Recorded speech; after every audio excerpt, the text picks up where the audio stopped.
అంతర్వేది లక్ష్మీ నరసింహస్వామి వారి ఆలయము. నిన్న మేము ఈ టెంపుల్కి వెళ్ళామండి.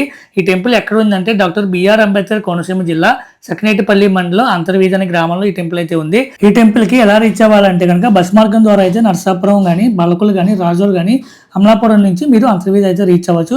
ఒకవేళ ట్రైన్ ద్వారా అయితే కనుక నరసాపురం రైల్వే స్టేషన్ ఉంటుంది, అక్కడ కానీ, లేదంటే రాజమండ్రి నుంచి కానీ మీరు అంతర్వేది రీచ్ అవ్వచ్చు. విమాన మార్గం ద్వారా అయితే కనుక రాజమండ్రి ఎయిర్పోర్ట్ ఉంటుంది, లేదంటే గన్నవరం వచ్చి మీరు అక్కడి నుంచి అంతర్వేది అయితే రీచ్ అవ్వచ్చు. మీ నియర్ బై బట్టి మీరైతే ప్లాన్ చేసుకోవచ్చు.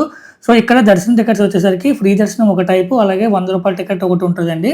రెండే రకాలు, ఫ్రీ దర్శనము 100 రూపాయలది. సో ఇక్కడ మీకు ఎంట్రన్స్ చూపిస్తాను చూడండి. ఈ ఎంట్రన్స్ నుంచి లోపలికి అయితే వెళ్ళాలి. టెంపుల్ టైమింగ్స్ వచ్చేసరికి ఉదయం 6:30 నుంచి మధ్యాహ్నం 1 గంట వరకు, అలాగే మధ్యాహ్నం 3 గంటల నుంచి మళ్ళీ రాత్రి 7:30 వరకు అండి. టెంపుల్లో దర్శనం అయిపోయి బయటకు వచ్చిన తర్వాత అక్కడే అన్నదాన కార్యక్రమం కూడా చేస్తున్నారు. ఖచ్చితంగా స్వామివారి ప్రసాదాన్ని స్వీకరించండి. టైమింగ్స్ వచ్చేసరికి ప్రతిరోజు ఉదయం 10:30 నుంచి మధ్యాహ్నం 3:30 వరకు అండి. ఈ టెంపుల్ గురించి మరిన్ని వివరాలు ఫుల్ వీడియో చేసి మన ఛానల్ కింద నేమైతే లింక్ ఇచ్చాను, వెళ్ళి చెక్ చేయండి. సో అది ఫ్రెండ్స్ ఈ video. Thank you so much for watching this video. ఈ వీడియో కనుక మీకు నచ్చినట్లయితే లైక్ చేయండి, ఛానల్ సబ్స్క్రైబ్ చేసుకోండి.